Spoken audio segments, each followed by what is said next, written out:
Nuevamente, bueno, buenos días a todos. Ahora sí, dando inicio formalmente al conversatorio sobre sudeste asiático.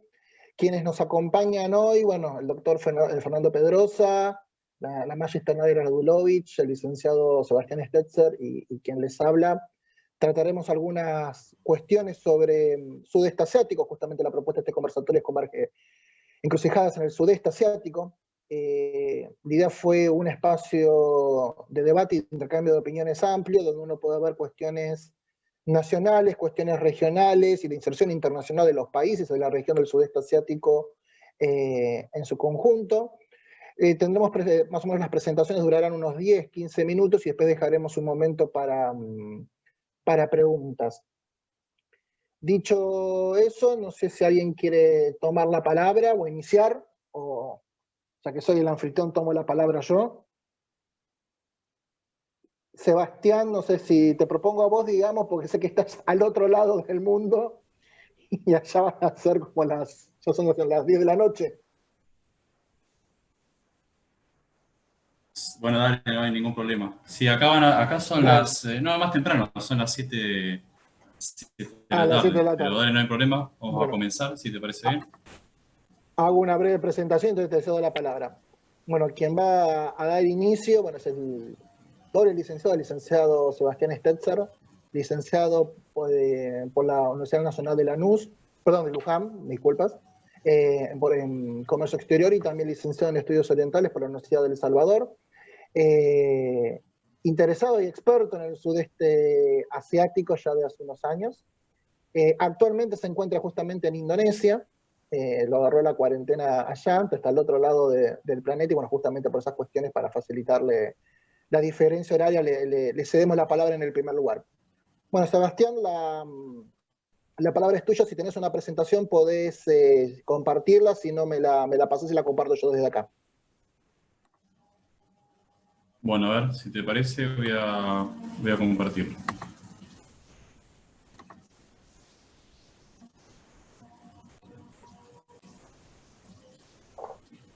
¿Me confirmás si podés ver la presentación? Sí, yo acá la estoy viendo. Bueno, perfecto.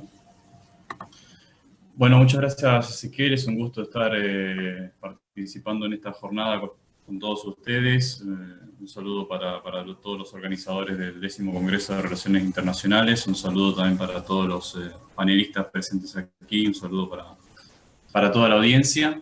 Efectivamente, como decís, Ezequiel, hace más de un año que ya me encuentro en Indonesia. Si bien la pandemia afectó en parte algunos de los proyectos comerciales, sobre todo que me tenía aquí presente en la región. A pesar de ello, bueno, pude continuar trabajando aspectos académicos al presente todavía, así que bueno, todavía estamos más que activos. El título de la presentación, muy breve, va a ser, está referido a la conectividad en ASEAN en materia comercial, en materia de economía digital y de cadenas globales de valor, en cuanto al regionalismo del sudeste asiático más precisamente, y por qué esto se ha tornado más que importante, más que interesante también, como campo también de batalla para los famosos Dialogue Partners, utilizando un poco de vocabulario de la ASEAN, Dialogue Partners, aquellos socios externos del bloque con los cuales ASEAN ha mantenido hace más de 40 años ya relaciones de distinto carácter, ¿no? Entonces, básicamente, lo que pretendo aquí reflexionar con ustedes es por qué para ASEAN se ha vuelto más que prioritario el tema de la conectividad. Hace ya varios años que se viene dando la tendencia en cuanto a la interdependencia comercial. También el comercio electrónico se ha vuelto un factor gravitante y el tema de las cadenas de valor, sobre todo con China como el eje central y que en este contexto actual de la pandemia ha afectado numerosos sectores de las economías de aquí de la región, pero por supuesto a nivel mundial. En ese sentido no podemos escapar de la importancia de China. Entonces, algunos de los aspectos que voy a mencionar de manera breve es el tema de la interdependencia comercial e inversiones que hay en la región, las cadenas supply chain, las cadenas de valor, y en materia de economía digital, básicamente tres aspectos, los cuales son el e-commerce, comercio electrónico, las smart cities, o ciudades inteligentes, que también se han vuelto muy importantes en cuanto al trabajo que viene realizando la ASEAN, y el tema del 5G, que en determinados países del bloque ya se viene trabajando, no de manera coordinada dentro del bloque, sino de manera más bilateral, país por país, sobre todo con China como uno de los proveedores principales, no el único. Básicamente son las 10 tendencias que mueven a que ASEAN lleve una agenda activa en materia de conectividad. Esto está sobre todo visto y trabajado en uno de los tantos blueprints o reportes que viene realizando ASEAN, que es el Master Plan on ASEAN Connectivity 2025. ASEAN se viene realizando proyectos o reportes a mediano plazo, generalmente en una escala de 5 a 6 años. Y básicamente en este reporte lo que ASEAN destaca son 10 tendencias que implican que el bloque lleve esta agenda activa en materia de conectividad. Básicamente las enumero de manera rápida. Son la clase consumidora, que está en creciente auge aquí en la región, es una región muy dinámica, ya lo sabemos. La productividad y la competitividad, que está habiendo en la ASEAN, sobre todo liderado por determinados países en el bloque. Esto no es una conducta totalmente igualitaria, sino que hay países que tienen más dinámica que otros, eso es cierto. El crecimiento de los medianos o ciudades medianas, no solamente las grandes capitales o las grandes urbes o grandes polos de manufactura, sino también hay pequeñas ciudades y medianas ciudades que están empezando a tener una importancia también gravitante y que vienen acompañando a esas ciudades inteligentes. Además de ello, oportunidades de infraestructura, la transformación de los flujos globales, el tema del valor de los bienes, los desafíos en cuanto a las habilidades, esto sobre todo marcado para lo que es el empleo, el capital humano, el desarrollo y el despliegue de tecnologías disruptivas, la revolución en cuanto a materia de recursos, aquí va mucho el tema de lo energético, el movimiento o el camino que lleva la economía global, que eso hace también a que ASEAN se vea influenciado y trabaje en pos de ello, o contra ello también, y preocupaciones geoestratégicas, donde, bueno, alineado con temas de infraestructura, las prioridades nacionales que lleva cada país, además de trabajar como el bloque, bueno, todo eso cuando se llevan a cabo las reuniones anuales se ponen a consideración para una puesta en común. En materia de interdependencia comercial e inversiones, y en los últimos años, se ha visto una tendencia que no podría ser en los últimos años, ha decrecido un poco, pero sigue manteniéndose bastante importante, que es el tema del comercio intra-ASEAN, intrabloque, tanto para exportaciones como para importaciones. Por el crecimiento de China se ha hecho notable, y también destacan socios comerciales como la Unión Europea, Estados Unidos y Japón. Esto es constante e igual el comportamiento tanto para exportaciones como para importaciones. En relación al tema de los servicios, el comportamiento es distinto. Hay una importancia del comercio de servicios extra-ASEAN, más que el comercio de servicios intrabloque. No obstante, es un tema positivo a considerar el crecimiento de los servicios también dentro de la región. En cuanto a materia de inversiones extranjeras, las inversiones que son intra-ASEAN también ocupan un lugar destacado, al igual como también las inversiones provenientes de la Unión Europea, de Japón y de China, sobre todo volcados a temas de manufactura, de servicios financieros y de temas de distribución y de logística sobre todo. Hay una conducta claramente creciente en materia de las inversiones. Pasando a las cadenas de abastecimiento, y aquí se hace indispensable vincular a ASEAN con China, China como un polo manufacturero mundial que ha reemplazado a los Estados Unidos hace más de 10 años en ese sentido. y que dentro de ASEAN, pero también en los otros países que componen el este de Asia, particularmente me refiero a Japón y Corea del Sur, para los distintos sectores, aquí ustedes van a poder ver en los distintos colores matizados, los distintos sectores de una economía, básicamente aquí relacionado con bienes intermedios para el sector de transporte, de la electrónica, sobre todo para ello. Se ha vuelto realmente notable el comportamiento de China como origen de las exportaciones finales de productos que terminan procediendo desde la ASEAN. Me refiero básicamente a los bienes intermedios que componen el bien final desde ASEAN.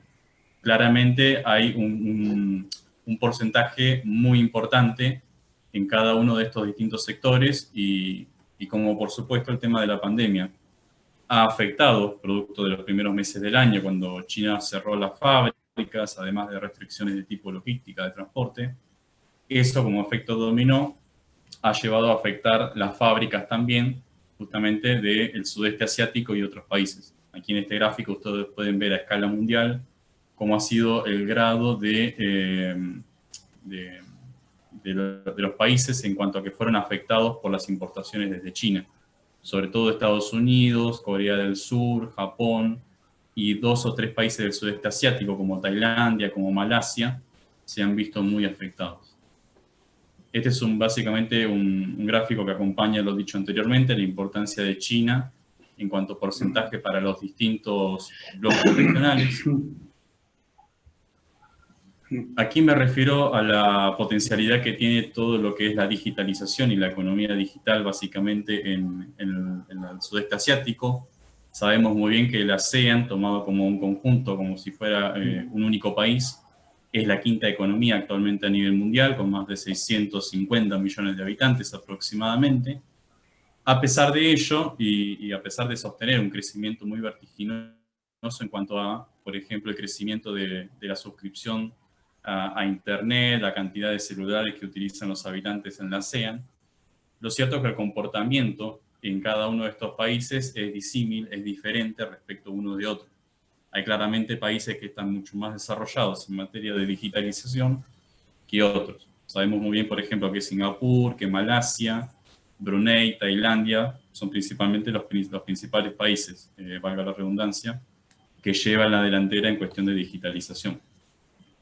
No obstante todo ello, dentro de ASEAN se está trabajando hace ya varios años, en base a unos determinados reportes, que marcan la conducta o la pauta de cuán importante es el tema de la tecnología, de la informática, de la comunicación, famosas TIC en español, donde básicamente la idea es aunar criterios, trabajar en manera de poder asistir sobre todo a las pymes, en economía digital sobre todo, más allá de prestar atención a la seguridad de los consumidores, proteger sus datos, que es también otro tema que se menciona mucho en los distintos reportes de la ASEAN. El foco principal son las pymes. ¿Y eso por qué? Porque las pymes en la ASEAN contribuyen más del 50% del PBI total del bloque, además de representar casi el 100%, el 99% de todas las empresas de la región. No obstante lo cual, debido a que todavía hay un 45 a un 50% de empresas que carecen del conocimiento, de los recursos sobre el acceso a la tecnología digital, de ahí a que la ASEAN esté trabajando continuamente, pero no únicamente en este tema de la economía digital.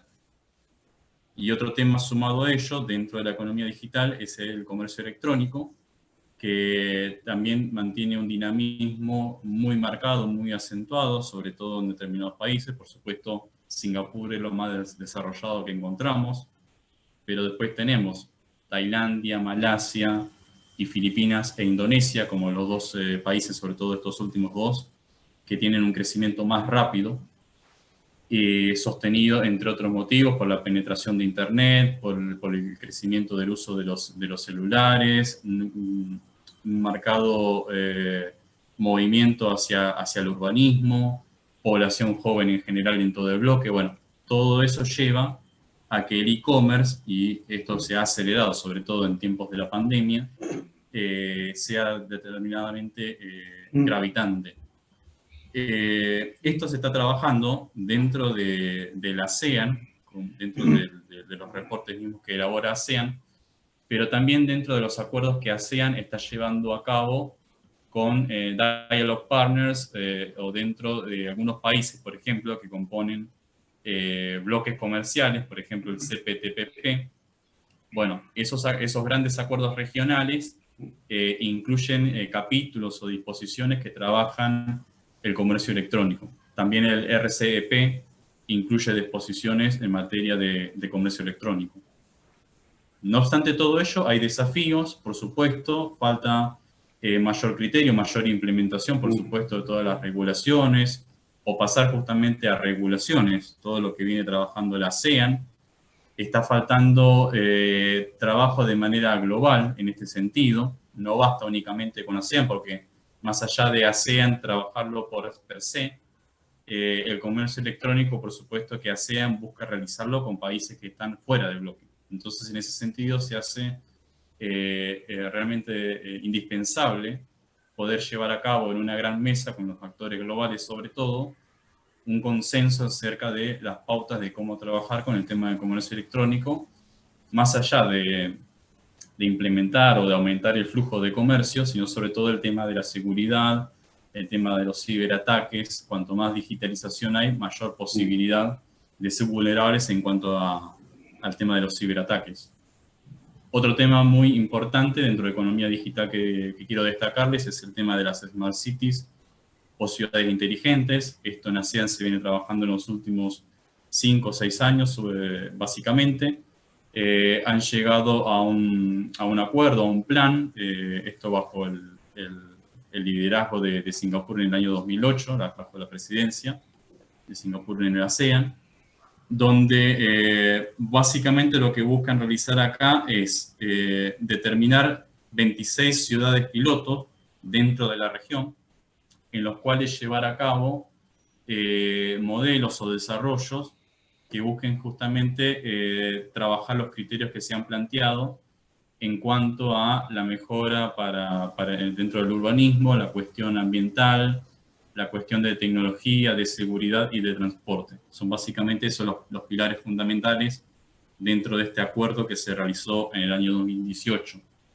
Lo interesante de todo esto es que rápidamente tras este acuerdo arribado, estos Dialogue Partners, estos socios fuera de la ASEAN, se han movido rápidamente hacia el bloque del sudeste asiático para justamente trabajar el tema de las Smart Cities de manera conjunta. Esto también a veces está un poco implícito, pero es una manera de acaparar terreno o de influenciar sobre la ASEAN, justamente en un contexto que hace años que ya sabemos está marcado por la inestabilidad, la incertidumbre o el conflicto. Aquí básicamente en este gráfico, en este cuadro, podemos ver cómo los grandes poderes entre 2018 y 2019 han arribado a acuerdos con la ASEAN. Estados Unidos, China, Australia, Japón, Corea. Estos son las 26 ciudades pilotos dentro de la ASEAN. Dentro de los 10 países que componen se han seleccionado 2 o 3 ciudades, básicamente son las ciudades más importantes. Aquí ya se pueden ver cuáles fueron los acuerdos que se han establecido entre los países fuera del bloque y países de ASEAN para trabajar de manera conjunta y sobre todo en qué áreas se busca trabajar o hacer foco.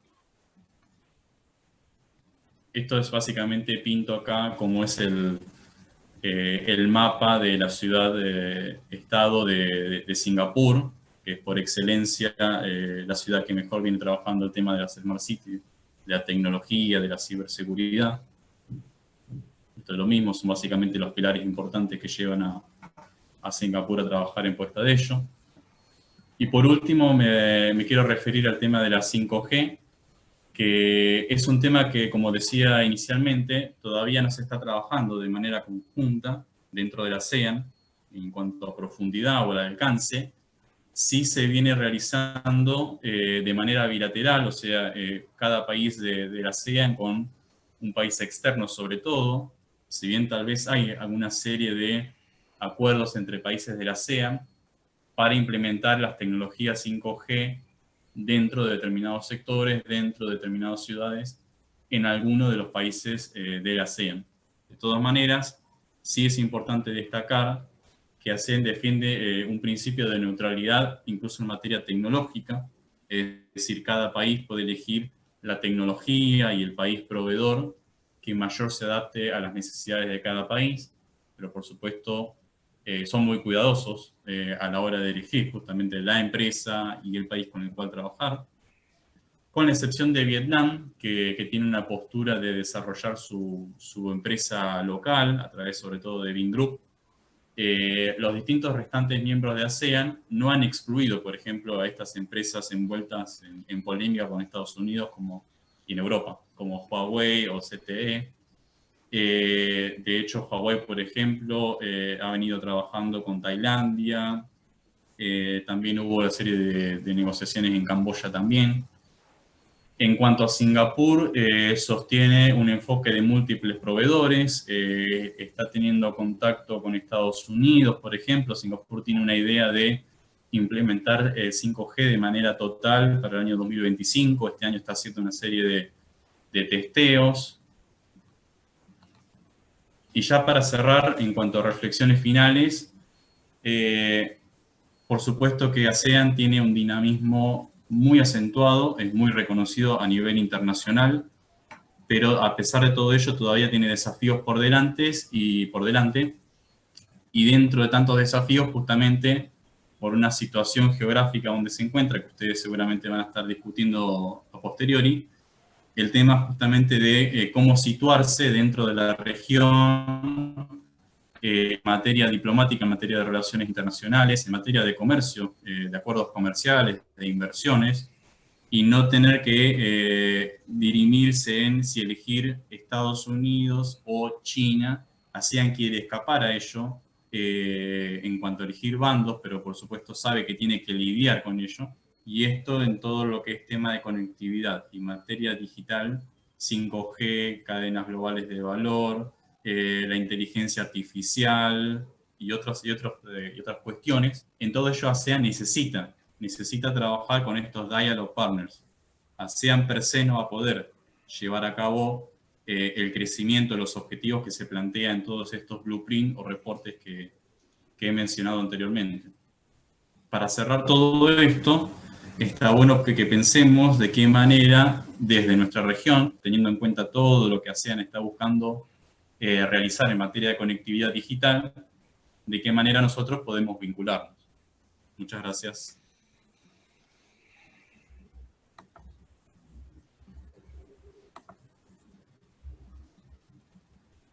Bueno, muchas gracias, Sebastián. Aprovecho esto para hacer dos comentarios por las dudas. Bueno, reconocer el gran trabajo que está haciendo Sebastián, bueno, justamente él y su equipo en el área de Relaciones Internacionales del Observatorio de Comercio Internacional de la Universidad Nacional de Luján. Aquellos que quieran seguir cuestiones comerciales y de inversiones de sudeste asiático aquí en Argentina es un muy buen referente. Y la otra cuestión, estamos teniendo unos pequeños problemas de conectividad con algunos de los presentadores. Vamos a hacer un cambio en el orden y, bueno, por las dudas, tener un poco de paciencia si la conectividad se va retrasando un poco. ¿Te parece, Nadia, tomar la palabra? Hola, sí, no hay problema.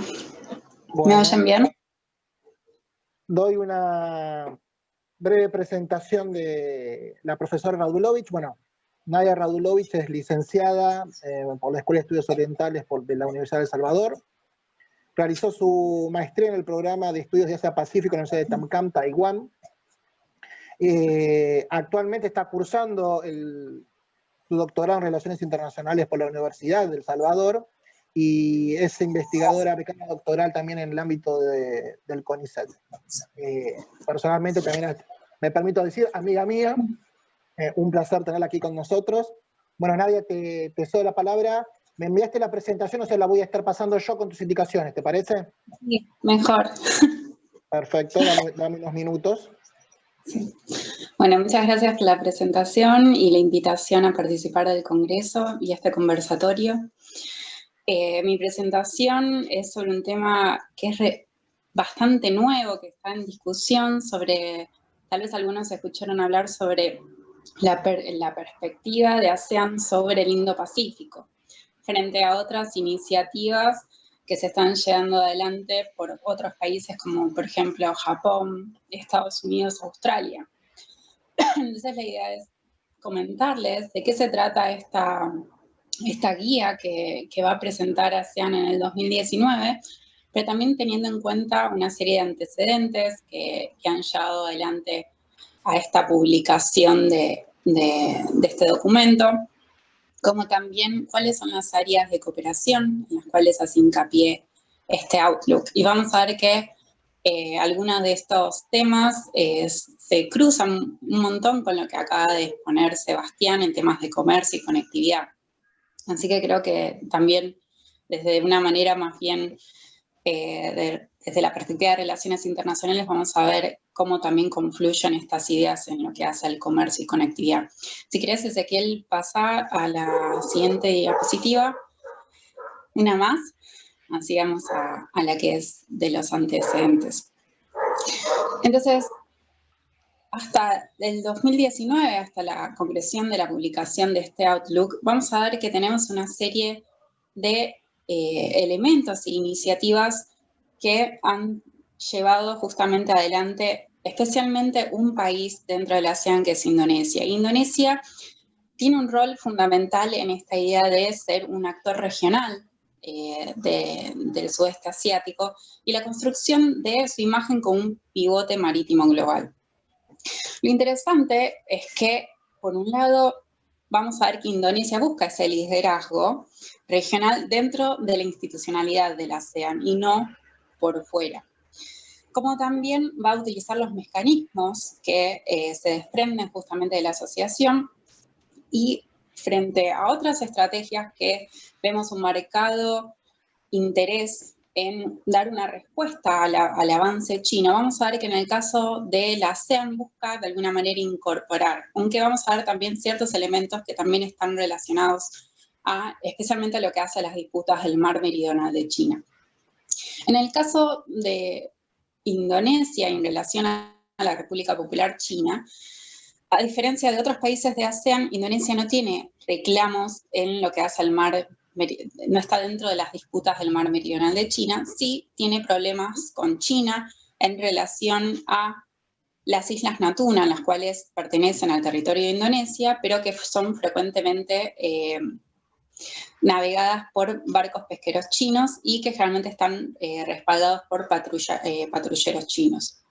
Este pasa a ser una de las temas más conflictivos en lo que hace a la cuestión con China desde la seguridad marítima con Indonesia. Por eso es importante contarles que justamente en el 2010 basta Indonesia a propulsar la creación justamente de este foro marítimo de la ASEAN, que un año después va transformarse en este ASEAN marítimo, el ASEAN Plus. Y ahí estamos viendo también esta idea de incorporar a otros actores, a otros socios de la región para la resolución de estas disputas del mar meridional, con la necesidad justamente de una mayor estabilidad regional.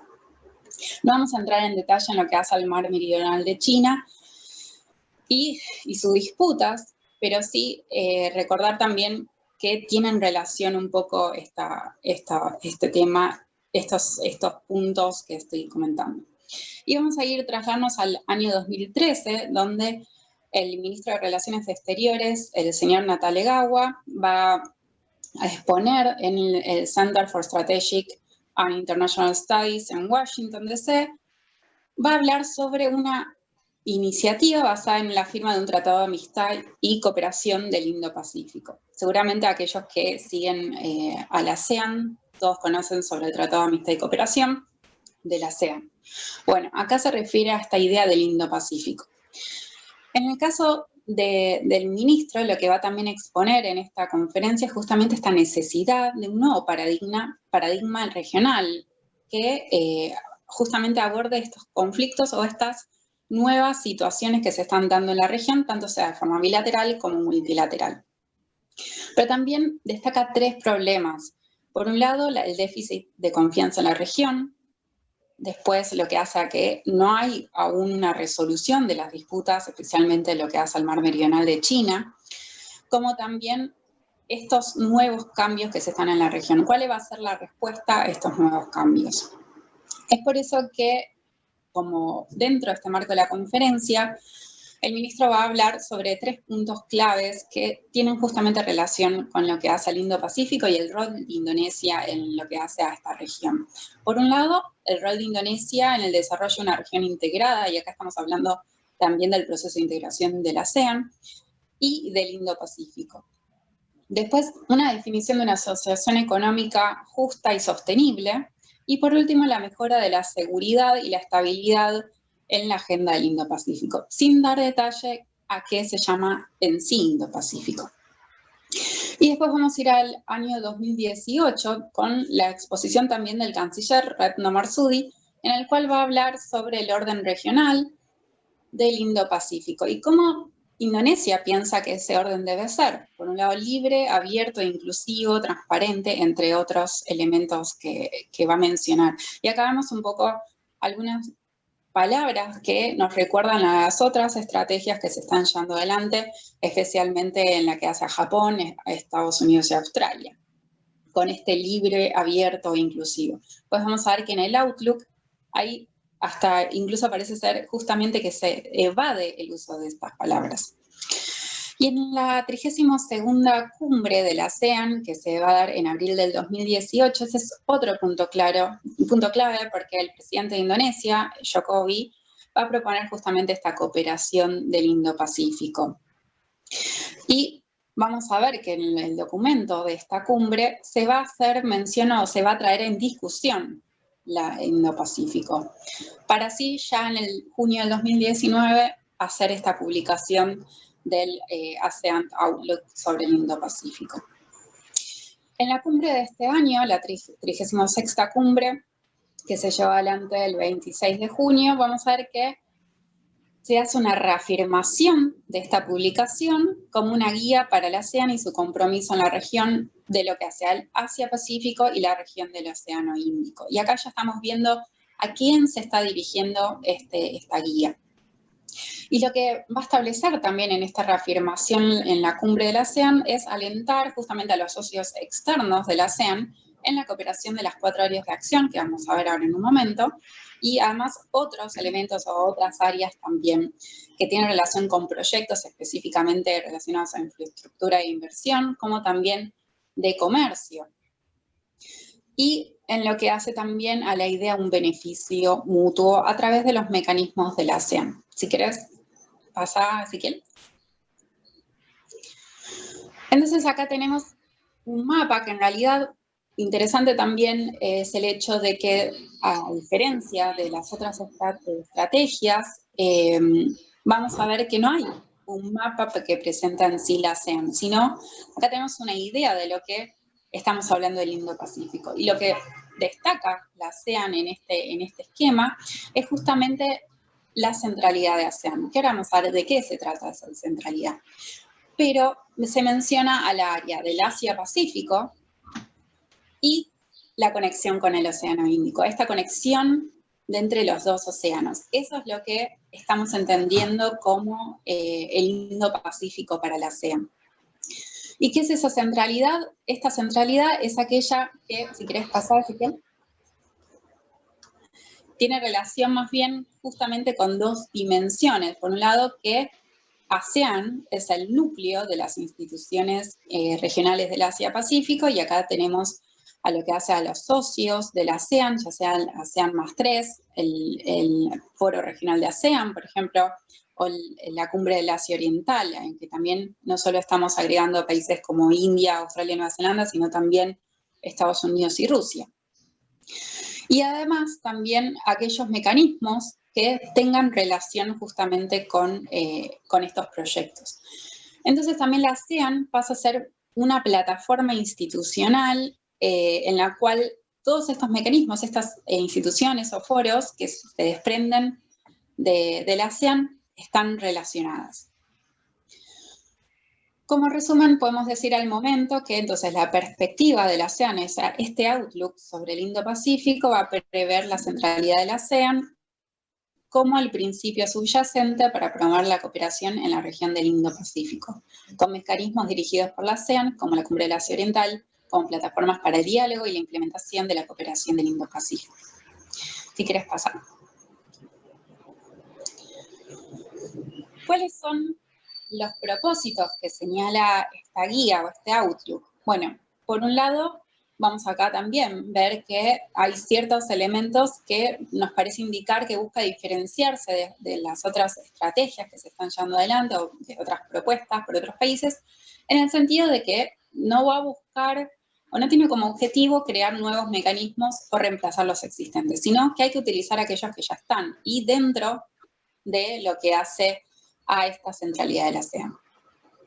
Por un lado, en lo que hace que está destinada a mejorar el proceso de construcción de la comunidad de la ASEAN, y esto tiene relación en lo que hace a la comunidad en sí, esta visión comunitaria del 2025 de la ASEAN, y en sus tres pilares, en lo que hace a la comunidad económica, la comunidad sociocultural o la comunidad de seguridad política. Por otro lado, a fortalecer y dar un nuevo impulso a los mecanismos existentes liderados de la ASEAN, esto estamos hablando justamente de esta idea de centralidad, y por otro, esta idea de que pretende ser inclusivo en términos de ideas y propuestas. Y acá es un tema muy interesante. La inclusividad pasa por el término de justamente de las propuestas en términos de proyectos, por ejemplo, en términos de proyectos de corredores que se están llevando adelante por alguna de las otras estrategias o financiadas por algunos países dentro de la región, es lo que hace a justamente esta aceptación de diferentes propuestas que estén unidas a la visión de la ASEAN. ¿Puedes pasar si querés? Entonces, en lo que hace a la perspectiva y de los objetivos que presenta justamente este outlook, por un lado es la cooperación regional en todas sus maneras más amplias. Por otro lado vamos a ver la idea de promover un entorno propicio para la paz, la estabilidad regional, también en relación a la arquitectura regional que existe, pero también en lo que hace a la cooperación económica, entre otros elementos. Como tercer objetivo podemos hablar esta idea también de la comunidad de ASEAN para el 2025 y también teniendo en cuenta esta centralidad de la ASEAN y los mecanismos, especialmente lo que hace a la Cumbre del Asia Oriental. Y por último, acá ya estamos mencionando en estos objetivos, se dejan traslucir justamente cuáles son las 4 áreas de cooperación que tienen relación justamente con la cooperación marítima, la conectividad, el desarrollo, los objetivos de desarrollo sostenible y las áreas de cooperación económica. Si quieres pasar. Acá vamos a pasar de nuevo porque esto yo ya lo había mencionado hace un momento. Y vamos a lo que hace a los principios de la ASEAN, que este es un tema también muy relevante. Y acá vamos a ver que también choca con los principios que han sido expuestos en la Carta de la ASEAN, pero vamos a ver que también vamos a verlos dentro de esta guía, desde lo que hace a la transparencia, la inclusión, en lo que hace a la no intervención también, por ejemplo, la complementariedad con los marcos de cooperación existentes. Para mí acá hay un tema que me parece muy destacable y que justamente tal vez nos hace hincapié en lo que hace a las disputas del mar meridional de China cuando se habla de este respeto por el derecho internacional, como las cartas de las Naciones Unidas, pero también sobre la Convención de la CONPEMAR o la UNCLOS, esta carta firmada en 1982 por aquellos países que están dentro de estas disputas del mar meridional. Entonces acá también vemos de alguna manera este elemento que también hace ver entre líneas que también está dirigido a la resolución de estas disputas. Y también, bueno, menciona a los principios de la Carta de la ASEAN, como antes les había mencionado. ¿Podemos pasar?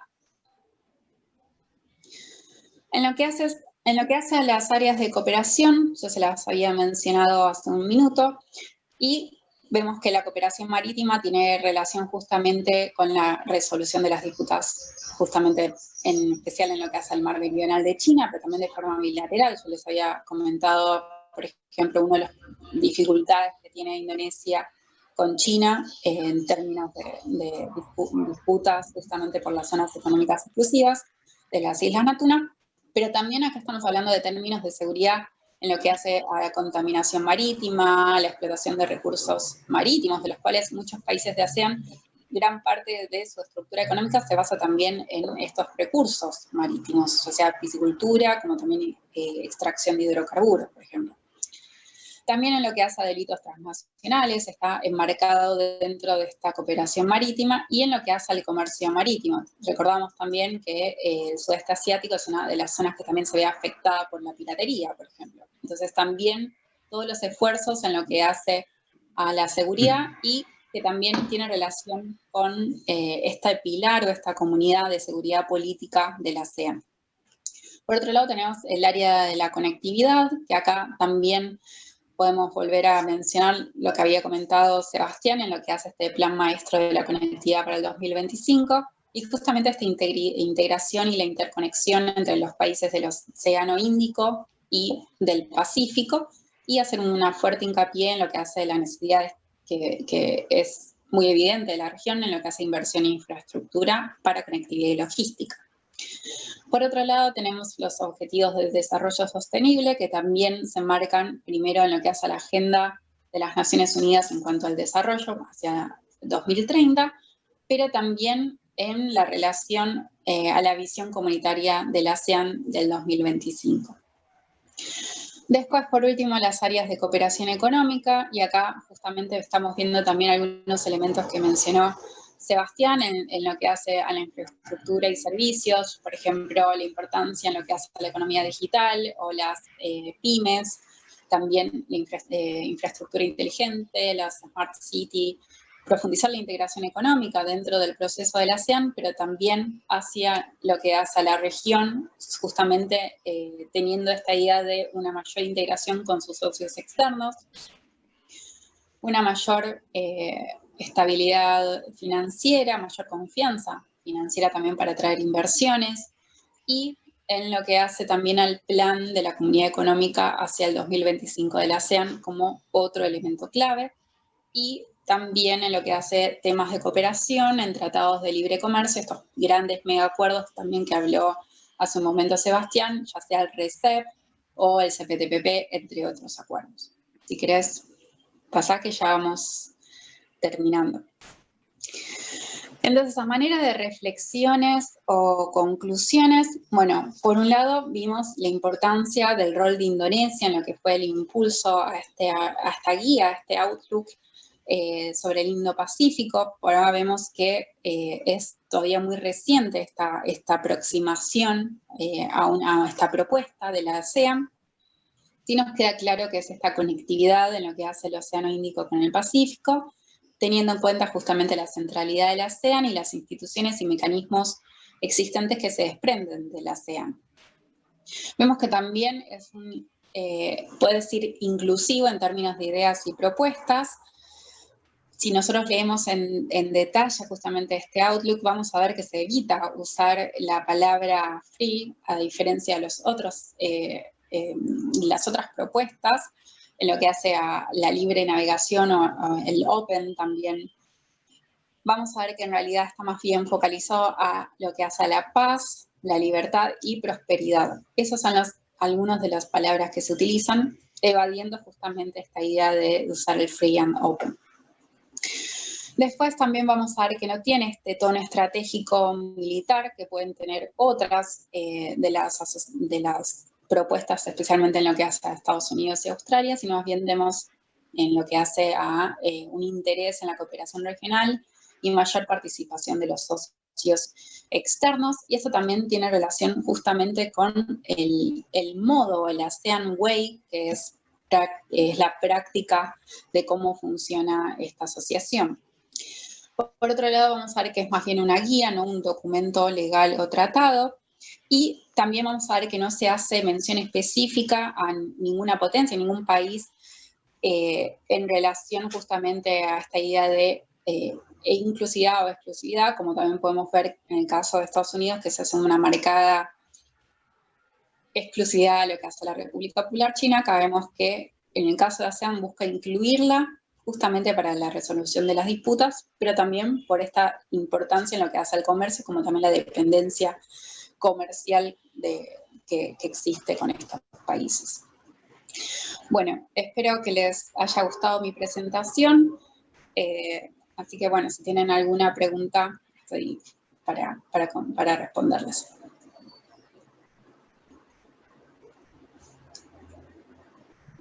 Bueno, muchas gracias Nadia por tu presentación. Bueno, aquellos que quieran seguir a la profesora Radulovich, hoy actualmente se encuentra dando clases en la Escuela de Estudios Orientales y en la Escuela de Relaciones Internacionales de la Universidad de El Salvador. No sé si el doctor Pedrosa pudo solucionar sus inconvenientes técnicos. Sí, sí. No sé si me escuchan bien. Está media inestable la conexión, como la región del sudeste asiático. Así que sabrán disculpar si pasa algo. Bueno, si llega a haber un inconveniente, sugiero apagar la cámara simplemente para optimizar señal. Okay. Si no, quedaremos acá esperando sus palabras si se llega a cortar la comunicación. Perfecto. Dicho eso, bueno, una breve presentación del doctor Pedrosa. Él es licenciado en Ciencias Políticas, si no recuerdo, de la UBA, magíster y doctorado por la Universidad de Salamanca en España en estudios latinoamericanos. Actualmente es docente del CBC y también de la Facultad de Ciencias Sociales de la UBA, donde debo reconocer está llevando una excelente labor desde el grupo de estudios sobre Asia y América Latina, el GESAL, de la mencionada facultad. Dicho eso, otro amigo personal, si me permiten decirlo, le cedo la palabra al doctor Pedrosa. Bueno, gracias. Voy a compartir la pantalla. Bueno, primero quiero agradecer la oportunidad de estar en este panel con colegas y amigos, algunos que hace mucho no veo, como Sebastián. Quiero hablar un poco del sudeste asiático. Ya voy a salir de la ASEAN, voy a salir un tanto de la economía, me voy a meter más en la política internacional, en la política, y más que nada dejar algunas preguntas para poder debatir ahora o en el futuro, ¿no? Ciertamente vivimos una etapa de incertidumbres, pero hay cosas que sí sabemos, ¿no?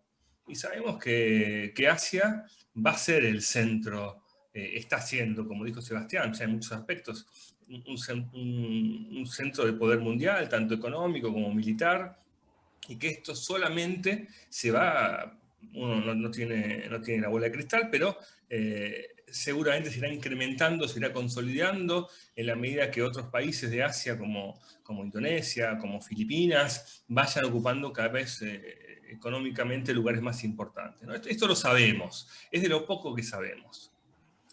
Esto va a tener consecuencias, pero algunas que son interesantes para marcar es el crecimiento de las clases medias. Esto va a marcar seguramente cambios sociales, cambios políticos, cambios en el consumo. Obviamente también, bueno, la llegada de los países asiáticos al núcleo de la economía mundial también está generando un momento de transición entre un mundo dominado por Occidente a un mundo dominado por Oriente. Y lo que sabemos también, por experiencias históricas, es que cuando hay un cambio de régimen global, no es pacífico. No quiere decir que haya guerras estrictamente, pero no es pacífico. El cambio de régimen es alguien que está perdiendo el poder y otro que lo está ganando, ¿no? Y en ese proceso el que lo está ganando quiere apurar y consolidar ese triunfo y el que lo está perdiendo quiere evitarlo. Bueno, vamos a hacer unas preguntas, ¿no? En primer lugar, hacia la derecha del mapa, había un viejo relator de fútbol que decía, a la derecha de la pantalla señora, pero esto es para los más viejos. Vemos también que efectivamente del lado asiático hay algunos problemas con lo que llamamos los mínimos de la democracia, esto según Freedom House, también según lo podríamos ver en la unidad de inteligencia de The Economist. En este marco el sudeste asiático es, podríamos decir que es medio una excepción, Y un dato a tener en cuenta es que hay mucha fluidez en torno al régimen político en algunos países del sudeste asiático. Se me viene a la cabeza Tailandia, por ejemplo, ¿no? Que ha pasado de una dictadura militar a un régimen híbrido, o Camboya, que ha pasado de un régimen híbrido a un régimen autoritario, incluso Malasia, ¿no? Que podemos decir que hace 2 años, con la renuncia, con la llegada al poder de Mahathir y la derrota del partido hegemónico del PRI malayo, del Barisan, pasó de un régimen híbrido a una posibilidad de un régimen democrático, cosa que fracasó en mi punto de vista. O Myanmar, ¿no? Que tuvo elecciones hace un par de días y donde todavía se está jugando ahí una pelea muy importante entre los diferentes grupos que quieren regímenes políticos diferentes. O el futuro de Filipinas. Efectivamente es una zona que podríamos decir que todavía tiene algunas cuestiones en formación. No todos tienen su Estado consolidado, los países sudasiáticos, con el Estado en el sentido weberiano de su definición. No todos tienen su nacionalidad consolidada, justamente por la gran diversidad que hay, y no todos tienen su régimen político consolidado, ¿no? Y esas 3 cosas juntas son razones más que para inestabilidad. La libertad de prensa también es un problema que ya es global, pero que también se ve en el sudeste asiático. Y a mí me interesa enfocar esto ya desde el punto de vista asiático, ¿no? Porque hablábamos de que va a ser un espacio regional dominante en muchos aspectos en el mundo, militarmente, económicamente, seguramente en el futuro también. Entonces, la opacidad, pienso en la democracia en este sentido, no idealizadamente, sino como lo contrario a la transparencia, como lo contrario a la difusión de la información, ¿no? Me parece que también en ese sentido ocupar ese lugar de dominio global genera también responsabilidades y efectos que son necesarios poder auditar, ¿no? Lo mismo con Internet. Podemos ver también que hay problemas en todos lados. En general estamos viviendo una contraola democrática en las palabras de Huntington, usando las palabras de Huntington.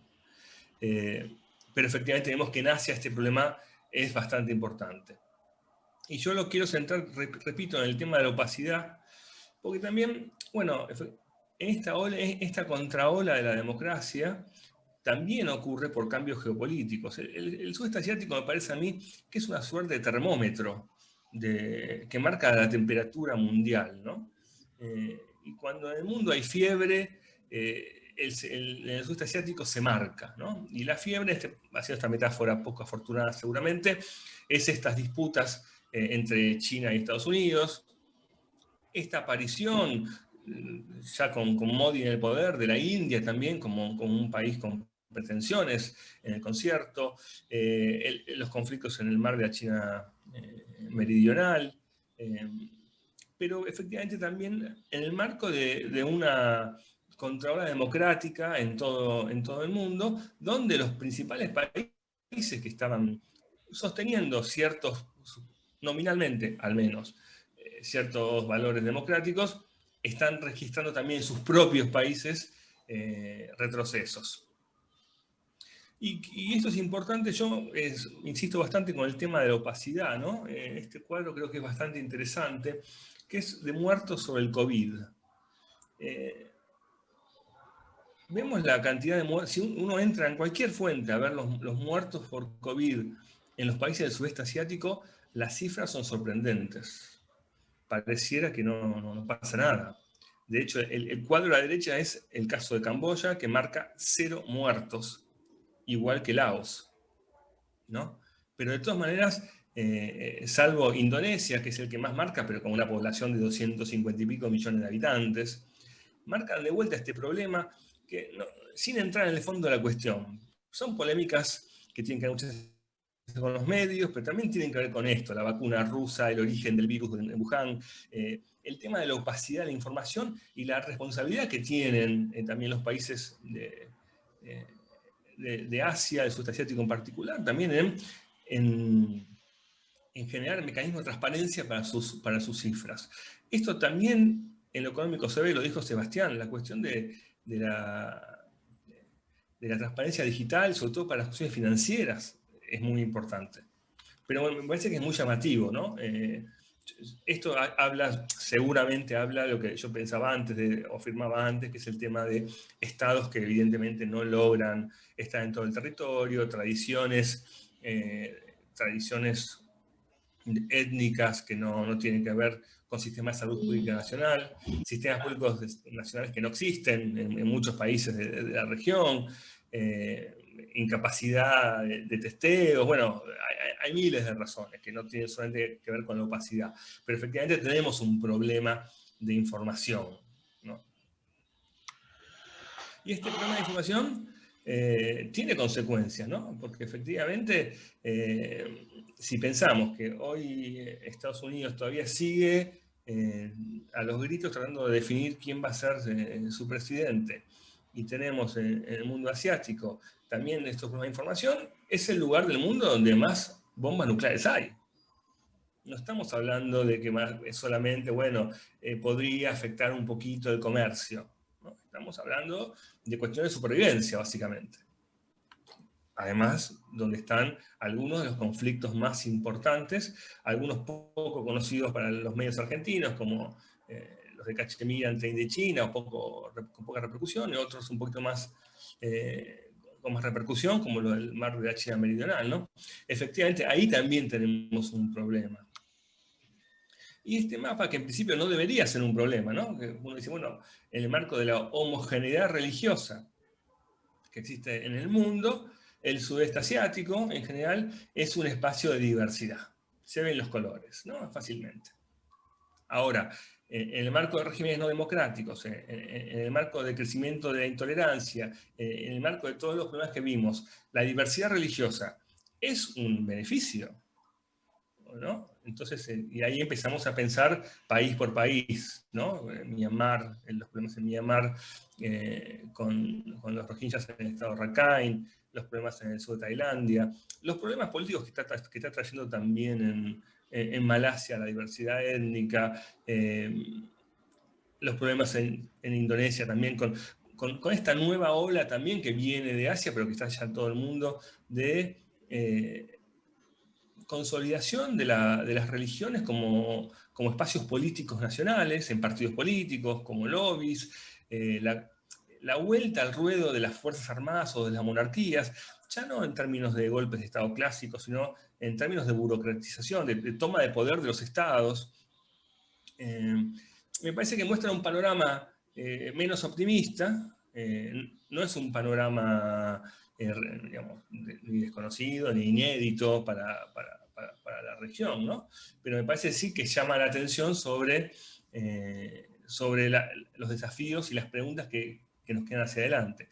Y esto sin saber todavía quién va a ser el presidente de Estados Unidos, ¿no? Hoy no lo sabemos, hoy parece que Biden sería el ganador, pero formalmente no lo sabemos, y eso, más allá de que las cuestiones estructurales puede no afectarlas en su política hacia China, supongamos, pero sí en estos países donde el retroceso de las políticas de Trump fue bastante diferente con las políticas de Obama. Y esto se vio mucho en la política cotidiana de los países, ¿no? Se vio en Myanmar, se vio en Malasia, se vio en Camboya, ¿no?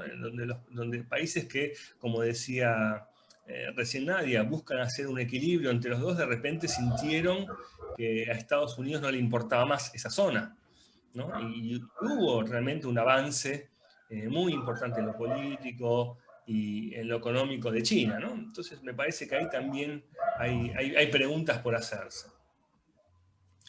Entonces, siguiendo con el tema este de las preguntas y ya para ir terminando, hay varias cuestiones que inciden en las tensiones sobre el régimen político, étnicas, obviamente, ¿no? Religiosas, tradiciones, las geopolíticas, la falta de transparencia electoral, que es muy importante, el radicalismo religioso, la violencia política, la corrupción y el clima de negocios, la economía, las cuestiones tecnológicas. Todo esto marca una serie de preguntas que me parece que es muy interesante pensarlas desde América Latina y desde Argentina en particular, ¿no? Es cierto que Argentina no tiene muy claro qué quiere de Mercosur, qué quiere de la Unión Europea, qué quiere de sus vecinos, qué quiere de Estados Unidos, y quizás pedirle a Argentina que sepa qué quiere del sudeste asiático en ese contexto puede ser ridículo, pero también uno puede argumentar que las políticas hacia el sudeste asiático quizás han sido una de las pocas que han registrado continuidad entre los diferentes gobiernos, tanto de Cristina Fernández como de Mauricio Macri, sobre todo hacia Vietnam, hacia Indonesia, y me parece que también es responsabilidad de las universidades, en este caso, me parece que poner un poco más de interés en la región, ¿no? Me parece que hace falta más recursos, hace falta más interés por investigar qué pasa en el sudeste asiático, porque aunque parezca que es lejano, que tiene otras agendas, nuestra vida económica depende de que no haya grandes conflictos en el mar de la China Meridional. Grandes socios comerciales están en esa región. Tenemos agendas comunes, no solo con Argentina, con América Latina, ¿no?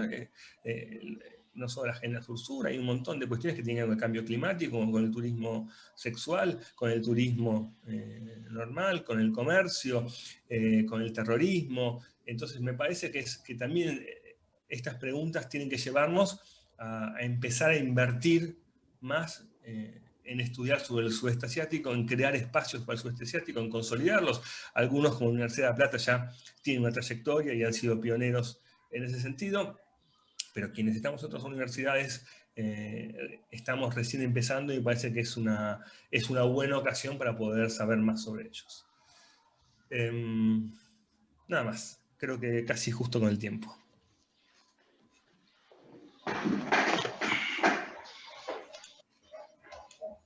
Bueno, muchas gracias, Fernando, por compartir tus conocimientos con nosotros y por hacer tu momento esta mañana. Cedo brevemente la palabra al doctor Norberto Consani, director del Instituto de Relaciones Internacionales. Buen día a todos, simplemente yo les doy la bienvenida en carácter de director del IRI y por este nuestro congreso número 10, muy especial, yo diría extraordinaria, y bueno, voy viendo, digamos, las caras amigas, acá lo estoy viendo a Julio, lo estoy viendo a Gladys, Florencia, bueno, algunos que voy conociendo y algunos seguramente se me escapará, digamos, algunos tienen la cámara, otros no tienen la cámara, algunos estudiantes de la maestría, otros estudiantes de doctorado. Bueno, simplemente era eso, no quiero interrumpirlos más, era darles la bienvenida, saludarlos, y algunos de ustedes seguramente los veremos durante estos 3 días. Recién empieza, hasta el viernes a la noche tenemos mucho para hablar, y los invito al cierre, digamos, como una manera de reconocimiento, agradecimiento a lo que han pasado estos 30 años en el IRI, ¿no? Así que nada más. Gracias, Ezequiel, y seguimos en contacto. Bueno, muchas gracias, profesor Consani. Bueno. Bien.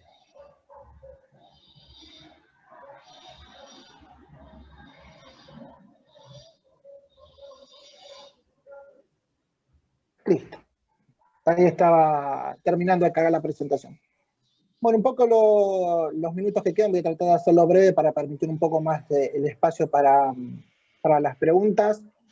Lo vemos más bien un paneo más bien histórico para algunas conclusiones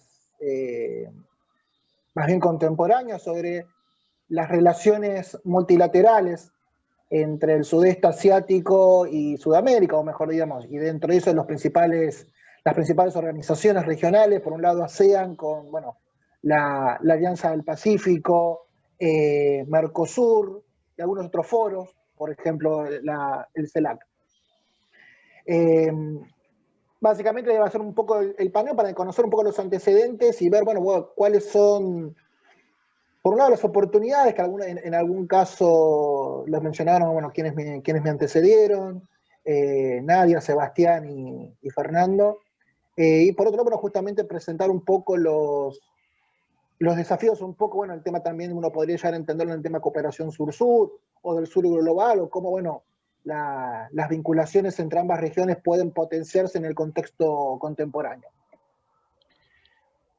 Brevemente, bueno, para entender un poco, digamos, siempre estoy teniéndolo presente el punto de vista multilateral. Acá voy a hablar de organizaciones regionales, foros multilaterales. No voy a tratar de asentarme, salvo en en casos muy puntuales, en cuestiones bilaterales. Un poco, digamos, los contactos en ámbitos multilaterales entre países del sudeste asiático y países sudamericanos, más allá obviamente del foro de Naciones Unidas y el G77, se empezaron a dar en la década del 70 en algunos foros ya de perfil más bien privado, como es el PBEC y el PAFTAC, foros que empezaron a surgir en la dinámica que uno conoce como del Asia-Pacífico. En este momento eran, digamos, participaciones privadas, digamos, fundamentalmente de empresarios, algún economista, funcionario a título privado en estos foros de intercambio de opiniones, fundamentalmente a nivel económico y a nivel académico. Después entramos en la década del 80 con la constitución de PEC, este mecanismo, digamos, de participación tripartita, donde ya acá se empezaba a converger, por un lado, el sector privado, el sector académico y el sector gubernamental a título privado. Y acá siempre esto es interesante tenerlo presente y uno lo va pensando a medida que fue escuchando las presentaciones, cuando nadie había mencionado el tema del Indo-Pacífico y esta cuestión, por un lado, inclusiva, pero también como guía como hoja de ruta, y la importancia de no establecer nuevos mecanismos, sino utilizar los que ya están existentes. Los países del sudeste asiático fueron bastante reticentes, y esto a nivel histórico uno ya lo puede ver, de incorporarse en ámbitos multilaterales, fundamentalmente en la cuenca del Pacífico, del Asia-Pacífico, porque entendían que estas nuevas estructuras podían socavar, podrían amedrentar el proceso de integración de ASEAN, que siempre fueron bastante reticentes. Bueno, ¿a costa de qué o cómo esto puede llegar a impactar en nuestro proceso de integración? ¿A costa de perder soberanía o a costa de terminar siendo desvirtuado? O lo que hoy termina siendo tan en boga, este concepto de la centralidad de ASEAN, cómo cuidar la importancia de ASEAN en el contexto regional. Bueno, justamente en este contexto ya estábamos hablando ya de la década del 80, de reticencia, el sudeste asiático empieza a incrementar su participación en estos foros, fundamentalmente en el PEC, de incorporación, como dije bien, tripartita, sector privado, sector académico, sector gubernamental a título privado, y es acá donde se empiezan a dar una nueva serie de dinámicas con los países sudamericanos, justo en el marco de las negociaciones de la ronda de Uruguay del GATT, donde se empezaron a tratar el tema de la incorporación de productos agrícolas, de la liberalización de los productos agrícolas de la ronda del GATT. Y en este sentido, en el marco del PEC se invitaron a varios países latinoamericanos, exportadores de alimentos, aparecía Brasil, Argentina, Perú, Uruguay, y justamente fue en este ámbito donde se empezaron a generar, digamos, intercambio de opiniones, conocimientos, o menos para plantear un frente común, un posicionamiento común frente, por un lado, Estados Unidos y la Unión Europea. Y va a ser justamente en esta dinámica de incremento de la importancia de la cooperación económica en el ámbito multilateral de las relaciones de los países de ambas regiones, que va a surgir, por un lado vamos a tener la dinámica del grupo PEC, y después por otro lado el grupo Kearns, surgido, digamos, como propuesta de Australia, pero donde participan fundamentalmente países sudamericanos, exportadores de alimentos, países del sudeste asiático. Piensen que el sudeste asiático, más allá, uno capaz lo conoce por los tigres del sudeste asiático, los que llevan adelante estos procesos de industrialización por exportaciones, también son importantes exportadores de alimentos, de commodities, fundamentalmente uno de los más emblemáticos, el arroz. Acá tenemos a Indonesia, a Tailandia, todavía no a Vietnam en estos momentos, a Malasia, Filipinas, que también tenían intereses convergentes con algunos países latinoamericanos, con algunos países del centro asiático también. Y bueno, justamente va a ser en esta década donde se empiezan a dar estas convergencias fundamentalmente en materia de cooperación económica entre los países del sudeste asiático y sudamericanos, por un lado en el PEC y por otro lado en el grupo Kearns. Ya entrada la década del 90 y ya el Asia-Pacífico en boga, ya que el Asia-Pacífico se estableció en la década del 90 y uno ya no tiene antecedentes, por lo menos 20 años. Y acá ya tenemos la decisión de algunos países latinoamericanos de incorporarse formalmente, por un lado, algunos de los mecanismos del Asia-Pacífico. Tenemos a Chile, Perú, México en el 91, Colombia y Argentina, como aquellos para que conocen la CONAPAC. Por un lado tenemos al profesor Norberto Alconzani ya en esa época, o a Gladys Lechini también, que tengo entendido que ha participado en las primeras reuniones originarias de la CONAPAC. Fue un mecanismo que se estableció acá en Argentina, o sea, para nosotros pues lo vemos de una manera de innovación, pero fue un mecanismo que se fue replicando en otros países latinoamericanos, que a su vez era coincidente con estos mecanismos tripartitos de PEC. Acá había una decisión política de mejorar, de profundizar la inserción internacional, el diálogo político de Argentina y otros países latinoamericanos con países de la cuenca del Pacífico. Diálogo, digamos, que fundamentalmente el foro PEC tenía una importancia estratégica, ya que otro foro paralelo que surgió de esta, que capaz de ser el más conocido, que es APEC, constituido, digamos, en el 89, pero jerarquizado en el 93, con, digamos, la cumbre en Estados Unidos, donde se estableció, digamos, el mecanismo de cumbre de APEC, de los mandatarios de la economía del Asia-Pacífico. Se estableció, digamos, también ese mismo año el tema de los consorcios universitarios de APEC, y en el 95 el tema de la Cámara Empresaria o la Asociación de Empresarias de APEC. Acá ya tenía una visión mucho más restringida a la incorporación geográfica, donde solamente se incorporó México, Chile y Perú en el 98. Acá los países latinoamericanos de la cuenca del Atlántico no podían incorporarse, de ahí la importancia del PEC. Se empezó a fomentar también el diálogo entre Mercosur y ASEAN. Diálogo, en principio informal, con un importante perfil económico. Por un lado, piensen, digamos, más allá del acercamiento entre Brasil y Argentina en la década del 80, con las presidencias de Alfonsín y Sarney, fue fundamentalmente el giro liberal de las presidencias, bueno, fundamentalmente de Menem y Cardoso, este posicionamiento del Mercosur. Por un lado, por el otro lado, digo, en el caso de ASEAN, constituida en el 67, en el 92, con el Tratado de Libre Comercio de la CELAC, también empieza a tomar un giro muy de cooperación económica, liberalización comercial, siguiendo los lineamientos neoliberales del Consenso de Washington.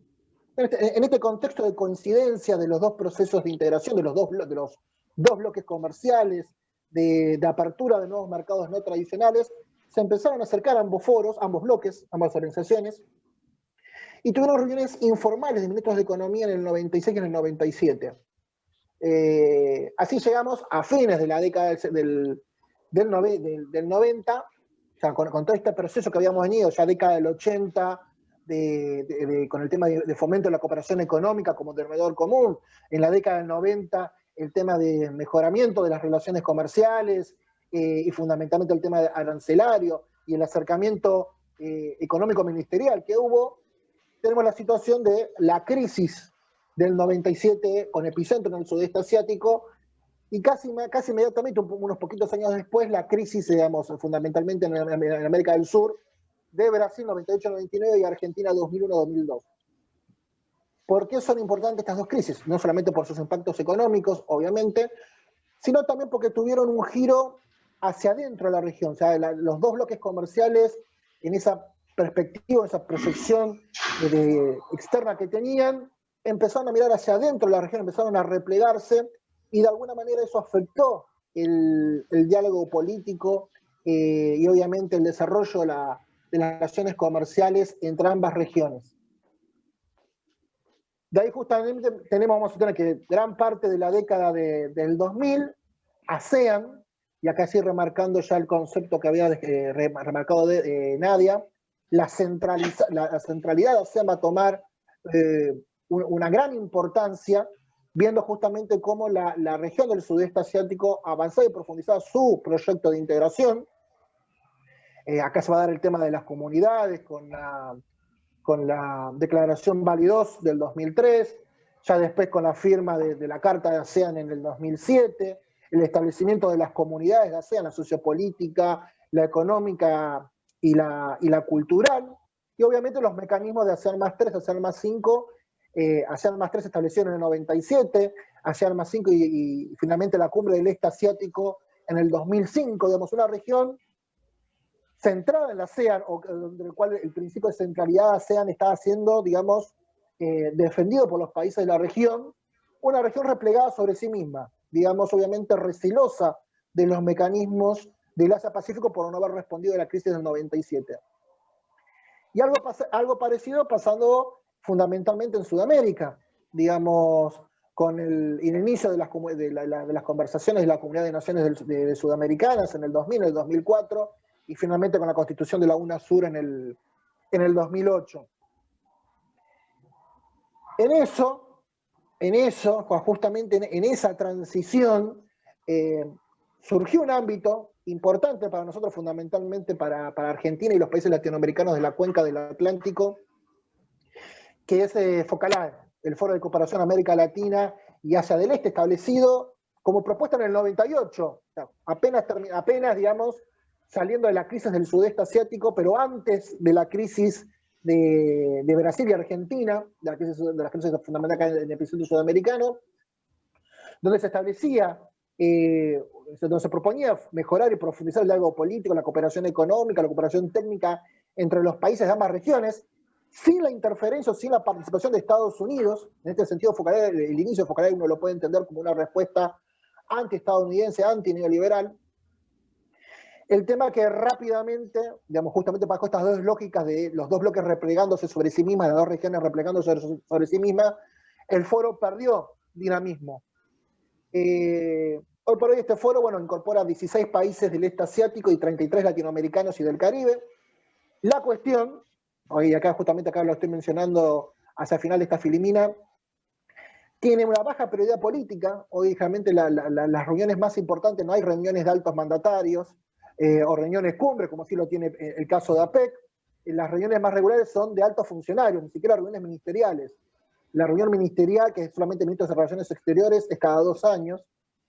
Fundamentalmente intergubernamental, hay muy poca participación o muy poca incorporación del sector académico, del sector empresario, y fundamentalmente para los países latinoamericanos de la cuenca los países latinoamericanos litorales del Atlántico, nos enfrentamos justamente con una juxtaposición con otros foros.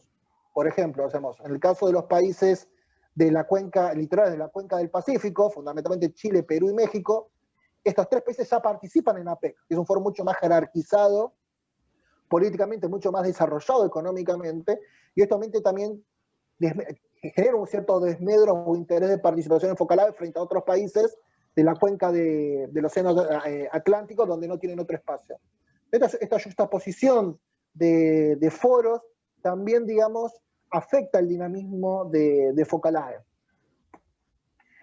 Bien, siendo un poco con la historia, acá ya entramos como un poco la historia replegada de ambos bloques. En el caso del Mercosur, digamos, Argentina desactivó la CONAPAC, o sea, el mecanismo de participación del PEC en el 2002. Brasil nunca constituyó un mecanismo similar, según tengo entendido. Hubo una reunión informal de ministros de Relaciones Exteriores entre ASEAN y Mercosur en el 2007, en el marco de la tercera reunión ministerial de FOCALAE. Ahí todavía tenemos un poquito la importancia política del foro y fundamentalmente la visión de Brasil de posicionamiento internacional en la región, que llevó a la primera reunión ministerial de ministros de Relaciones Exteriores en el 2008.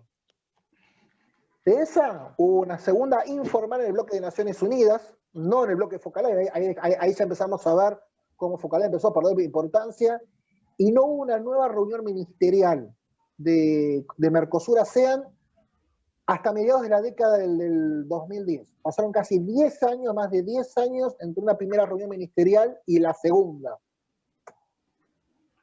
Hoy por hoy Mercosur tiene embajadores asignados ante la ASEAN. Brasil estableció en el 2011, Argentina en el 2012 y Uruguay en el 2014. Y 2 países de Mercosur, Argentina y Brasil, adhirieron al TAC, al Tratado de Amistad y Cooperación del Sudeste Asiático. Brasil en el 2011, casi coincidente con su asignación de embajador, con su designación de embajador, pero Argentina recién en el 2018, casi 6 años de diferencia entre que uno designa embajador y después firmó el TAC. Ahí obviamente hay una diferencia, una visión del bloque, cómo abordar al sudeste asiático.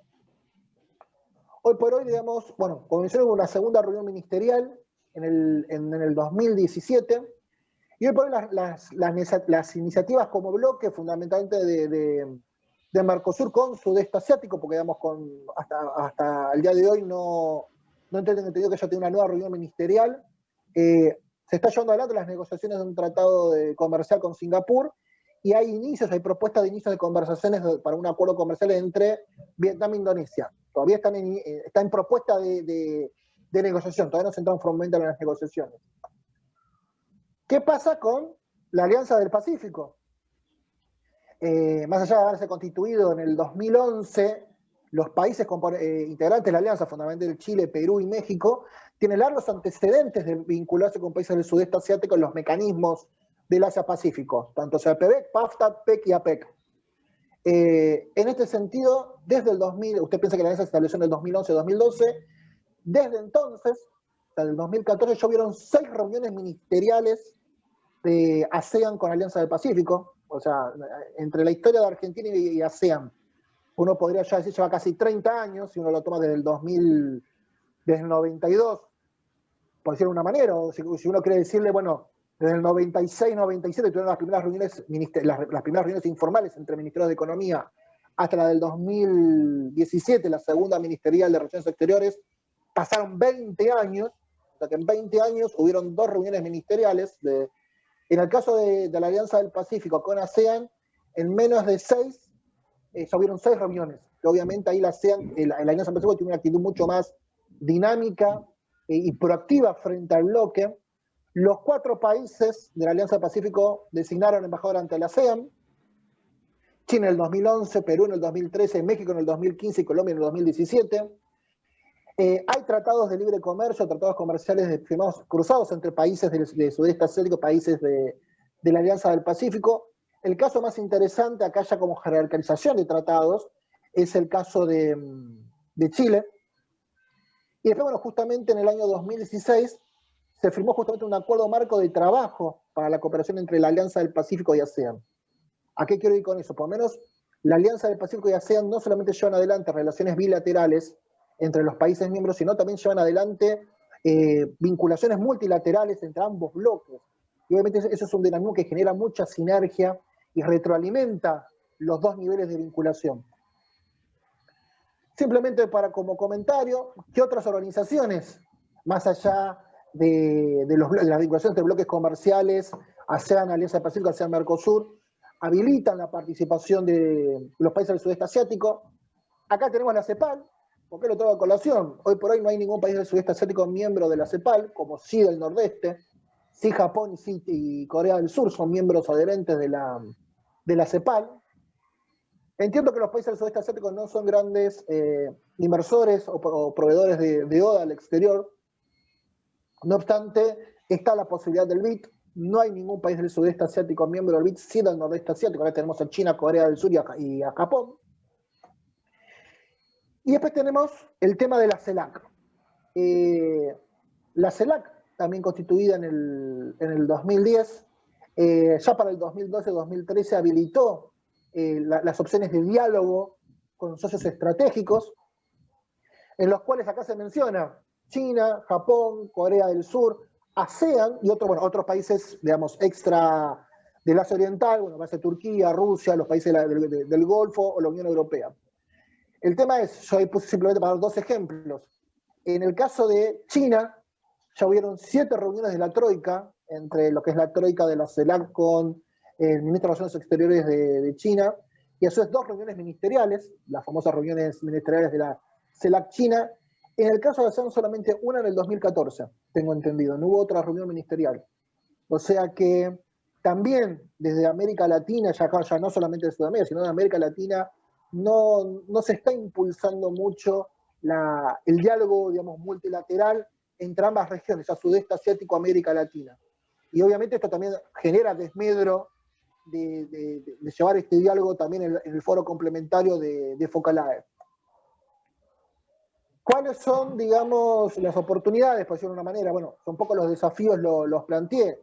Hoy por hoy los principales mecanismos de diálogo multilateral, tanto sea Focalae, tanto sea CELAC, no se le está asignando importancia política al diálogo, sudeste asiático, América Latina.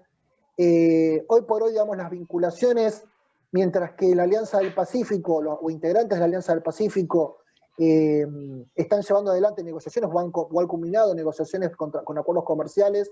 En el caso del Mercosur son acuerdos más bien bilaterales, o sea, más allá que, como bien mencionó el doctor Pedrosa, se puede decir que hay una continuidad de algunos temas de la agenda exterior, por lo menos en el caso argentino o del caso brasilero para con sudeste asiático. Esa agenda está muy bilateralizada, muy bilateral, y muy bilateralizada y con una importante impronta económica. Digamos, el tema de la cooperación técnica es muy esporádico y muy ad hoc, digamos, muy poco coordinado o muy poco integrado en una visión más bien conjunta o holística hacia la región. Obviamente acá, digamos, por lo menos de esta manera, lo que es digamos, siempre está la expectativa de profundizar el tema de la cooperación sur-sur, pero de vuelta, ha sido más bien bilateral la misma y no como un abordaje más bien regional a la región, obviamente visto desde el lado del Mercosur. Y obviamente, bueno, queda la expectativa de ver qué va a pasar, bueno, ahora capaz con la victoria de Biden en las elecciones de Estados Unidos, qué va a pasar con el tema del Indo-Pacífico, porque por lo menos, como una de las hipótesis que planteo yo, por lo menos el Indo-Pacífico trumpiano, capaz la visión del Indo-Pacífico de Biden se acerque más a la de Obama, pero por lo menos hasta la de Trump, o incluyendo la de Trump, era un Indo-Pacífico muy crítico, muy antagonista del Asia-Pacífico. Y eso obviamente capaz puede llegar a fomentar con un Estados Unidos replegado sobre sí misma, una India replegada sobre sí misma, que no había avanzado con la firma del RSP y Estados Unidos no firmó con la firma del TTP, puede, digamos, de alguna manera fomentar, digamos, impulsar o incentivar, seguir avanzando con el tema de la convergencia en Mercosur, Alianza del Pacífico, pero no solamente hacia dentro de la región, sino también hacia afuera de la región. Y acá obviamente el sudeste asiático todo cobra mucha mayor importancia. Y lo otro, bueno, tener justamente del lado fundamentalmente del Mercosur o de la ASEAN, digamos, alguna convergencia de visiones. Digamos, la proyección del Mercosur hacia el Índico, digamos, acá donde el Mercosur tiene tratados comerciales firmados con países de la cuenca del Índico, India, países del Golfo, Sudáfrica, de alguna manera ver de converger, digamos, con la iniciativa comercial de los miembros de la Alianza del Pacífico hacia el Pacífico. Bueno, básicamente agradezco su atención y ahora sí habilitamos el momento de preguntas. Vuelvo a recordar, tenemos 15 minutos porque, digamos, 10 menos cuarto, 10 menos 10, se cierra la sesión por cuestiones de tecnología, de sistema.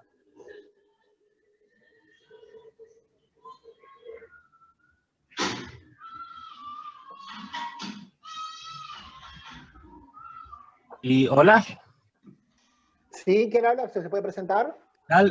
Bueno, mi nombre es Galo González. ¿Qué tal? Yo hace unos años hice un trabajo de tesis de maestría sobre Asia Central, que está muy cerca del sudeste asiático. Y ahora pienso también hacer un trabajo de doctorado. Tengo la idea, está en borrador, sobre lo que es el Indo-Pacífico, ¿sí? Y veo que el sudeste asiático juega un papel muy importante en esta cuestión, ¿no? También hay que decir que, por ejemplo, los proyectos de China buscan unir Asia Central con el sur de Asia y así con el sudeste asiático por medio de la nueva ruta de la seda, One Belt, One Road, en la cual hay un punto en el que se unen, que es en Pakistán, la ruta marítima y la ruta terrestre, que pasa por Asia Central. Entonces, como ahora ya está más interconectado Asia, aunque le falta mucho, o sea, esas tres regiones creo que cada vez están más enlazadas y tienen una importancia vital. Ante eso, mi pregunta va al doctor Pedrosa. Yo personalmente identifico las potencias regionales, o sea, identifico bien las potencias regionales del sur de Asia y del centro de Asia. Pero el sudeste asiático, o sea, como toda persona que estudia relaciones internacionales sabe, pero no a profundidad, ¿no? Porque eso depende de tu especialización, ¿no? Dentro de las relaciones internacionales.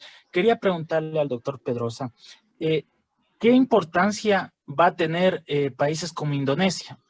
Se habla de Vietnam, ¿sí? Se habla también de Filipinas, incluso por las declaraciones del presidente Duterte. Pero en nuestro medio hispanohablante no se habla mucho de Indonesia. Pero si se ven las estadísticas, Indonesia va a ser una de las 5 economías más importantes del mundo. Y para mí va a ser una potencia, o si no ya lo es, una potencia regional. Quisiera saber cuál va a ser el papel de Indonesia, porque Indonesia, si bien se consolida como un estado, creo que tiene muchas etnias, no sé cómo está la sociedad ahí, sabemos que es la población musulmana más grande de la tierra. Quisiera preguntarle básicamente eso, ¿qué rol van a tener las potencias regionales y cómo va a ser las potencias regionales del sudeste asiático y cómo va a ser su actuación frente a China, frente a la India y frente a Estados Unidos? Gracias. Gracias, Galo. La pregunta es larga, quizás Sebastián y Ezequiel la pueden contestar quizás con más detalle. Yo lo que te voy a decir que sí, obviamente, Indonesia es la potencia regional, es la potencia determinante, o por lo menos la que lleva la proactividad y la que marca el paso también en ASEAN, está metida en el conflicto del mar de la China Meridional de alguna manera.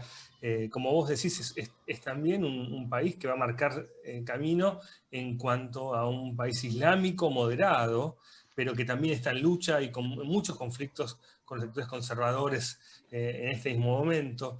Es un país que también marca camino en cuestiones de diversidad medioambiental. Bueno, me parece que ahí eso es indiscutible, no hay mucho más que decir. Lo que sí quiero decir, con respecto a algo que vos marcabas, es algo que es obvio pero interesante de decir. No existían los argentinos, ni los uruguayos, ni los chilenos, ni los brasileños antes de su Estado Nacional. El Estado Nacional de esos países creó nuestra identidad y al hacerlo por el siglo XIX y por el principio del siglo XX, creó identidades homogéneas, donde el nacionalismo de esos países de nuestros países, está vinculado básicamente al Estado, ¿no? Al Estado Nacional. Los países del sudeste asiático son preexistentes. Los grupos sociales, los grupos étnicos, evidentemente había vietnamitas antes del Estado de Vietnam contemporáneo. Entonces, la diversidad étnica que vos marcás, bueno, en Indonesia es infernal, ¿no? La cantidad de grupos y de diferencias y de lenguas y de religiones y diferencias dentro de las mismas religiones. Y quiero decir esto con que los nacionalismos en esa región del mapa, en el sudeste asiático, no están solo vinculados al Estado Nacional, ¿no? Porque el Estado Nacional no siempre representa a todos los grupos étnicos, lo vemos en Myanmar quizás con mayor crudeza. Entonces creo que es un tema que va a estar en el futuro, que es cómo se van a poder conciliar las diferentes identidades nacionales en el sentido de étnicas, de lingüísticas, de religiosas, en un país primero como Indonesia, donde la mayoría musulmana es muy importante, pero que hay minorías también históricas muy importantes. Pero eso pasa en todos los países. Yo mostré el slide con las diferencias religiosas, con la variedad religiosa. Yo creo que eso es un tema de los que hay que pensar y que hay que hablar, y que me parece que hay que pensarlo también fuera de la corrección política, fuera de del deber ser, de la normatividad. Y lo último que quiero decir no es una responsabilidad occidental, ¿no? Siempre cae sobre nosotros. No hay que ser etnocéntricos, no hay que aplicar nuestros principios, hay que entender qué pasa en el sudeste asiático, en Oriente, en Asia. Pero también creo que eso es una responsabilidad creciente de los asiáticos. Ellos tienen que empezar también a abrirse hacia otras regiones, y particularmente hacia América Latina, en el grado de responsabilidad que están teniendo globalmente en forma creciente. Gracias.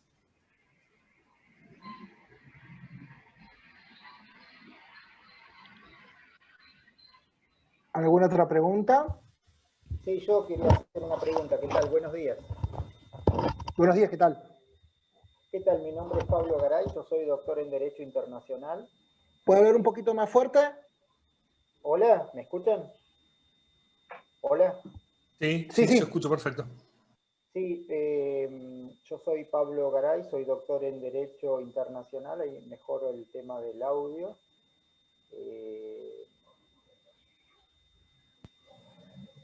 Hola, ¿me escuchan bien? Sí, sí, sí, te escucho. Bueno, quería consultarle, sobre todo al doctor Pedrosa, que yo estoy haciendo hace tiempo, estoy haciendo una maestría en la Universidad la Universidad Austral, es bastante orientada hacia Derecho Internacional Privado y negocios con China, pero se estudian muchas cosas antropológicas y de cultura. Y realmente me interesó la cuestión y el área, y tiene una riqueza excepcional. Yo estoy estudiando el tema y desarrollando una cuestión sobre el derecho, porque el derecho se estudió tradicionalmente como eurocentrista, pero el derecho en Asia existía hay manifestaciones de alrededor de 5.000 años antes de Cristo, con distintos códigos y distintas maneras y distintos lenguajes. Lo que quería consultar era que yo una de las cosas que vi, que estuve estudiando mucho, fue cómo China influenciaba a distintos países pequeños, como por ejemplo se hizo el referendo de Bougainville, en el cual ellos fomentaron la independización de Bougainville. Y sin embargo, bueno, la pandemia lo frustró y todo esto, pero ¿no ven un nuevo, entre comillas, imperialismo en el cual China está teniendo su poder político de a poco con algunos pequeños aliados para hacer un gran bloque que va a contrarrestar el bloque tradicional que se hablaba de Estados Unidos?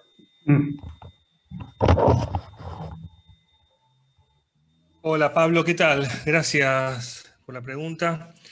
Mira, voy a decir dos cosas breves. Al principio, efectivamente, creo que algo que está pasando en Argentina es cierta subestimación a la hora de estudiar China, ¿no? Efectivamente, hay como repetidoras o como admiradores o como no se problematiza lo suficientemente la cuestión china, como sí pasan otros centros muy importantes, como la Pontificia Universidad de Chile, como el Sechimex en México, como en el Colmex. Tomar, me parece, con desideologizar el estudio de China, en el sentido de, efectivamente, seguir sus huellas como construcción de una potencia con pretensiones globales. Dicho esto, quiero agregar, estoy recomendando mucho un libro, que lo voy a mostrar acá, con lo que vos marcás de la cultura. Lo recomiendo, pero muy fehacientemente, es la biografía de Benedict Anderson, ¿no? Todos conocen a Benedict Anderson. Y su biografía, él fue un experto en el sudeste asiático, y él cuenta cómo se armaron los estudios del sudeste asiático en Cornell, sobre todo donde él estuvo, pero en las universidades norteamericanas, y la importancia del estudio de la cultura, la importancia del estudio de la lengua, ¿no? Así que nada, creo que te lo recomiendo en general, porque me parece que es también una guía para construir espacios institucionales en Argentina en particular y en América Latina. Una última pregunta.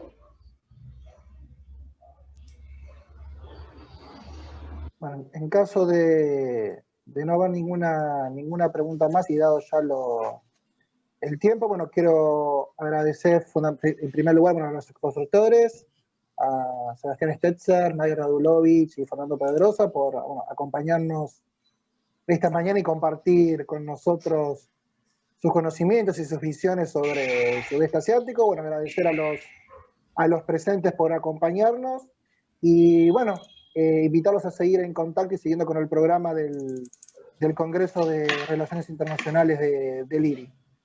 Dicho esto, bueno, les deseo un muy buen día. Bueno, muchas gracias. Muchas gracias, Ezequiel. Saludos a todos. Saludos. Gracias. Muchas gracias.